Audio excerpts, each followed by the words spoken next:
हम बचपन से ही सुनते आ रहे हैं कि देवी देवता स्वर्ग में रहते हैं और अगर हम अच्छे कर्म करेंगे तो हमें स्वर्ग यानी जन्नत नसीब होगी। हमारी पुरानी कथाओं और धर्म ग्रंथों में भी इसका वर्णन किया जाता है।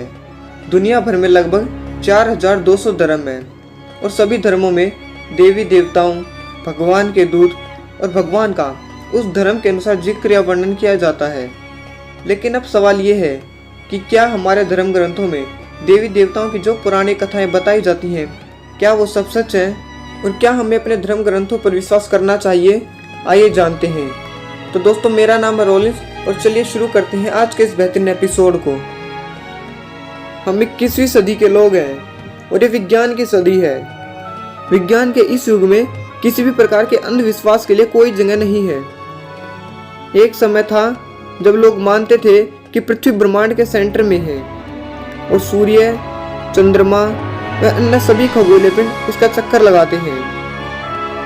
लेकिन विज्ञान ने लोगों में फैले इस भ्रम को दूर किया और पृथ्वी का सही विवरण सबके सामने रखा। आज हम विज्ञान की मदद से दूसरे ग्रहों पर जाकर उनका निरीक्षण कर रहे हैं। लेकिन अब सवाल ये है कि विज्ञान के इस युग में क्या हमने अपनी पृथ्वी को पूरी तरह से समझ लिया है? क्या विज्ञान ने पृथ्वी के सभी रहस्यों को सुलझा लिया है? अगर हम इतिहास में जाकर प्राचीन सभ्यताओं द्वारा छोड़े गए निशानों को देखें तो उन पर विश्वास करना बेहद ही मुश्किल होता है।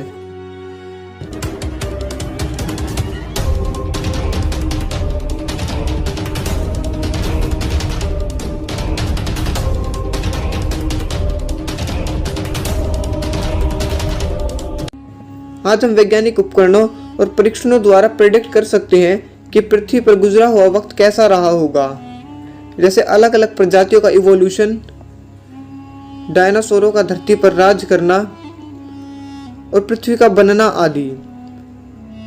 लेकिन जैसे ही हम इतिहास में 3000 से 10,000 साल पीछे झांकते हैं और उस समय में मौजूद सभ्यताओं के अवशेषों को देखते हैं तो ऐसा लगता है कि हम पृथ्वी के गुजरे हुए वक्त के बारे में कुछ भी नहीं जानते हैं।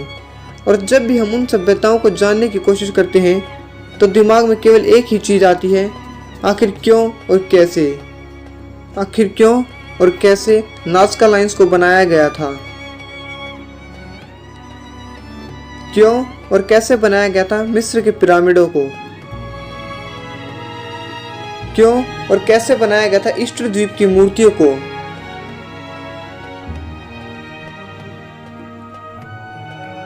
क्यों और कैसे बनाया गया था स्टोन एज को? आखिर क्यों नष्ट हो गया बेहद ही उन्नत शहर मोहनजोदारो? वर्तमान में कई और ऐसे उदाहरण हैं जो गुजरे हुए वक्त से सिर्फ यही पूछते हैं, आखिर क्यों और कैसे? आखिर ना जाने कितनी ऐसी और भी सभ्यताएं होंगी जो इस धरती की गोद में दफन है और जो कि अभी भी अपने खोजे जाने का इंतजार कर रही है। अगर हम इन सभ्यताओं को गहराई से देखें तो हम माने या ना माने, लेकिन उनकी टेक्नोलॉजी बेहद ही उन्नत रही होगी, क्योंकि बिना किसी तकनीकी मदद के भारी भरकम पत्थरों को बनाना असंभव लगता है। ऐसा लगता है जो हमारी टेक्नोलॉजी है वैसी ही टेक्नोलॉजी अतीत में भी रह चुकी है। आप अपनी स्क्रीन पर जो तस्वीर देख रहे हो वो इजिप्ट के एक मंदिर में नक्काशी की हुई 3500 साल पुरानी तस्वीर है। अगर इस तस्वीर को गौर से देखा जाए तो इसमें दिखने वाली आकृतियां हमारी आधुनिक तकनीक जैसी लग रही है, जैसे आधुनिक हेलीकॉप्टर जैसी दिखने वाली आकृति, मोटर बोट या टैंक, छोटे जहाज या पनडुब्बी। आखिर इसका क्या मतलब है जो इन चीजों को 3500 साल पहले ही नक्काशी किया गया?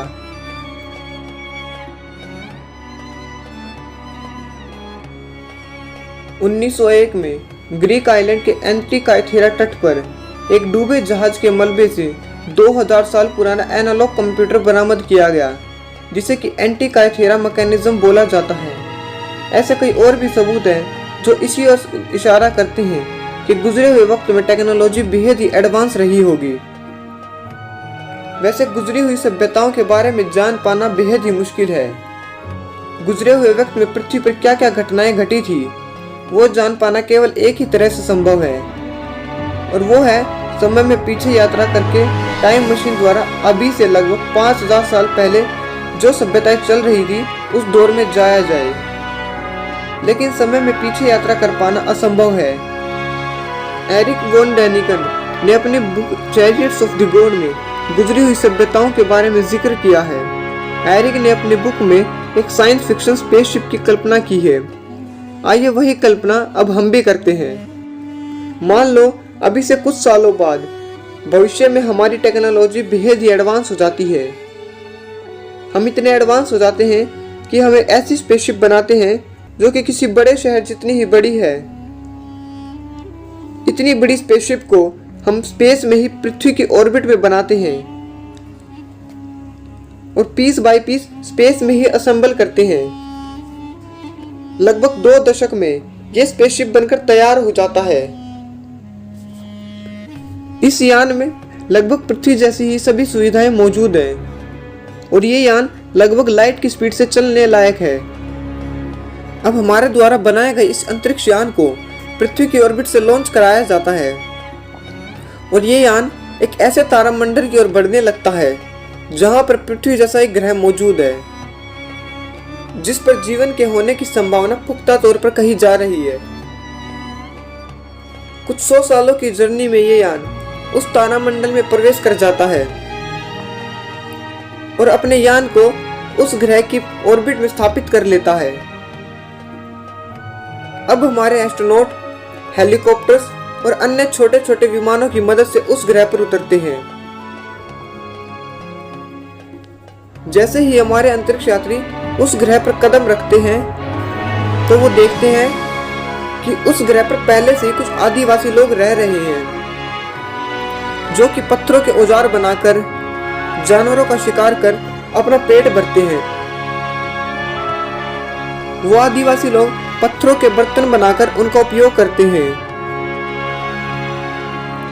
वो लोग उस ग्रह के चंद्रमा व सूरज को अपना भगवान मानते हैं, क्योंकि दिन में सूरज की रोशनी से वो शिकार कर पाते हैं और रात में चंद्रमा की रोशनी से। वो लोग आसमान में कड़कती हुई बिजली, गरजते हुए बादलों को ईश्वर का प्रकोप मानते हैं। अब जैसे ही हमारे अंतरिक्ष यात्री उस ग्रह पर कदम रखते हैं तो वहां पहुंचने पर उन आदिवासी लोगों के बीच खलबली मच जाती है और वो बहुत ही ज्यादा डर जाते हैं, क्योंकि इससे पहले उन आदिवासी लोगों ने आसमान में उड़ती हुई इतनी बड़ी बड़ी चीजें पहले कभी नहीं देखी थी और ना ही कभी उन चीजों से निकलने वाली आवाजों को पहले सुन रखा था। उस ग्रह के आदिवासी लोग हमारे अंतरिक्ष यात्रियों को एक सुरक्षित जगह से छिपकर देख रहे हैं। उन्होंने देखा कि हमारे अंतरिक्ष यात्री कुछ अजीब से कपड़े यानी स्पेस सूट पहने हुए हैं। अब जैसे ही रात होती है तो वो आदिवासी लोग हमारे अंतरिक्ष यात्रियों को देखकर और ज्यादा आश्चर्यचकित हो जाते हैं, क्योंकि अंतरिक्ष यात्री रात में लाइट्स का यूज करते हैं, जिसकी वजह से वहां दिन की तरह चारों तरफ उजाला हो जाता है। रात में उन कलरफुल लाइट्स को उन आदिवासियों ने पहली बार देखा था, जो कि उन्हें चमत्कार लग रहा है। हमारे अंतरिक्ष यात्री जब से उस ग्रह पर पहुंचे हैं और अपने वैज्ञानिक उपकरणों से जो जो काम कर रहे हैं वो सब उन आदिवासियों को चमत्कार लग रहे हैं, क्योंकि ऐसे चमत्कारों के बारे में उन्होंने सपने में भी नहीं सोचा था। अब वो आदिवासी लोग अंतरिक्ष से आए हमारे अंतरिक्ष यात्रियों को भगवान मानने लगे हैं और वो आदिवासी लोग हमारे एस्ट्रोनॉट को खुश करने के लिए तरह तरह के उपहार भेंट कर रहे हैं। दिन प्रतिदिन बीतते जा रहे हैं।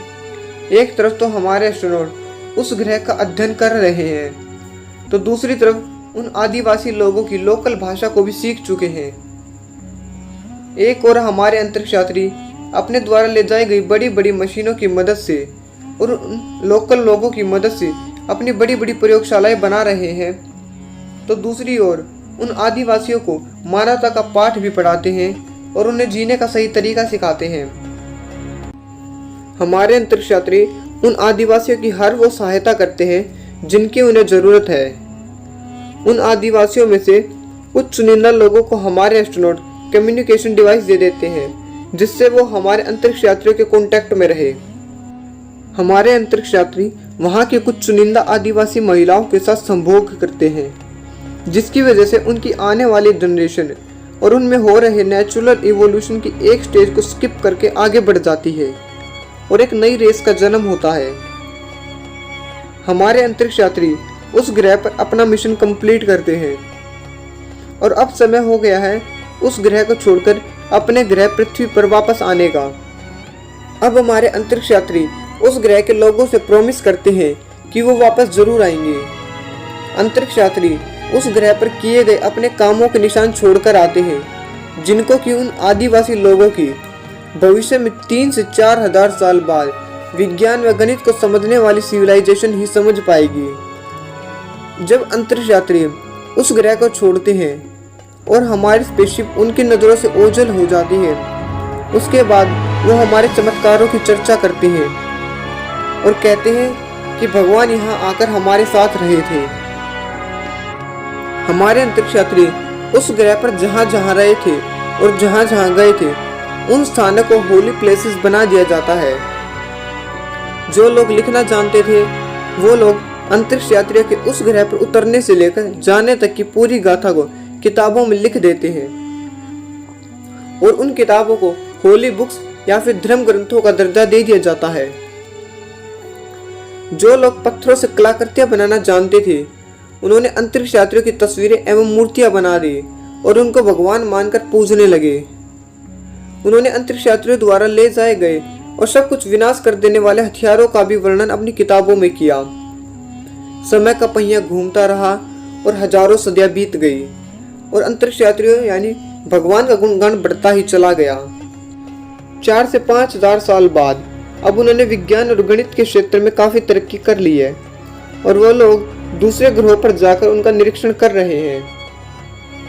लेकिन अब भी वो इस सोच और उलझन में पड़े हैं कि 4 से 5 हजार साल पहले बिना किसी तकनीकी मदद के इतनी सटीक ढंग से बनी हुई आकृतियां आखिर किसने बनाई और आखिर क्यों और कैसे बनाई। चलिए अब अपनी काल्पनिक दुनिया से बाहर निकलकर अपनी असली दुनिया में आते हैं और एरिक वॉन डैनिकन की किताब में जो आदिवासी लोग थे, अगर उनकी जगह हम अपने आप को रख कर देखें तो ऐसा ही कुछ क्या हमारे साथ भी हुआ था। दोस्तों, मैं ये नहीं कह रहा हूँ कि एरिक की ये थ्योरी 100% सही है, लेकिन ये थ्योरी हमें गुजरे हुए वक्त के बारे में एक झलक जरूर दिखाती है कि हो सकता है ऐसा हुआ हो। आइए धरती के इतिहास पर एक बार फिर से नजर डालते हैं। हजारों साल पहले इस धरती पर क्या क्या हुआ था, हम इस बात का केवल अंदाजा लगा सकते हैं और कुछ पुराने सबूतों की मदद से नई नई थ्योरीज दे सकते हैं। लेकिन सत्य क्या है, ये तो उन किताबों में छिपा है जिनसे आज हम विज्ञान का हवाला देकर दूरियां बना रहे हैं। जी हाँ, आप सही समझे, मैं बात कर रहा हूँ हमारी होली बुक्स यानी कि धर्म ग्रंथों की। मैं ये तो नहीं कह सकता कि हमारे धर्म ग्रंथों में जिन देवी देवताओं या भगवान का वर्णन होता है वो एस्ट्रोनॉट थे या फिर असली के भगवान, लेकिन हाँ, मैं एक बात ज़रूर बोल सकता हूँ कि हमारी पौराणिक कथाओं में जो कहानियों का जिक्र किया गया है वो सब धरती पर घटे इतिहास को दर्शाता है। हमारे ग्रंथ ही एकमात्र सहारा है हमारी पृथ्वी का सच जानने के लिए। बहुत से लोगों का मानना है कि ग्रंथों में जिन पौराणिक कहानियों का जिक्र होता है वो सब काल्पनिक है। चलिए एक बार मान लेते हैं कि ग्रंथों में लिखी गई कहानियाँ काल्पनिक है, तो सवाल ये है कि 4,500 साल पहले जिसने भी इन कहानियों को लिखा होगा उसने इतना दिमाग कैसे लगाया होगा कि उड़ने वाले विमान भी हो सकते हैं या फिर सब कुछ तबाह कर देने वाले दिव्यास्त्र। ध्यान देने वाली बात तो ये है कि हमारी पुरानी कथाओं में जिस टेक्नोलॉजी का वर्णन होता है वैसी टेक्नोलॉजी हमारे पास आज भी नहीं है। हाँ, मैं एक बात जरूर मानता हूँ कि हम 21वीं सदी के लोग हैं और हम किसी भी बात पर आंख बंद करके विश्वास नहीं कर सकते। किसी भी बात पर विश्वास करने के लिए हमारे पास पौराणिक सबूतों के अलावा वैज्ञानिक सबूतों का भी होना जरूरी है। अब सवाल ये है कि क्या हमें अपने प्राचीन ग्रंथों या किताबों पर विश्वास करना चाहिए। मेरा मानना है कि अगर हम वाकई सत्य को जानना चाहते हैं तो हमें विज्ञान एवं होली बुक्स को एक साथ लेकर चलना होगा, क्योंकि विज्ञान हमारा आज का सच है और होली बुक हमारा बीता हुआ कल है। ध्यान दें कि यहाँ मैंने सिर्फ होली बुक्स की बात की है, ना कि भगवान की। आपका भगवान को मानना या ना मानना वो सबका अपना अपना मत होता है। इससे कोई भी फर्क नहीं पड़ता कि आप भगवान को मानते हो या नहीं, बल्कि फर्क तो इस बात से पड़ता है कि आप सत्य को जानते हो या नहीं। चाहे हम माने या ना माने, लेकिन सच तो यही लगता है कि हमसे भी अत्याधुनिक टेक्नोलॉजी वाले लोग इस धरती पर रह चुके हैं। मोहनजोदाड़ो में आज भी रेडिएशन के सबूत पाए जाते हैं, जो कि इस बात का प्रूफ देते हैं कि हजारों साल पहले न्यूक्लियर वॉर हुआ था। तो दोस्तों, आज के लिए बस इतना ही।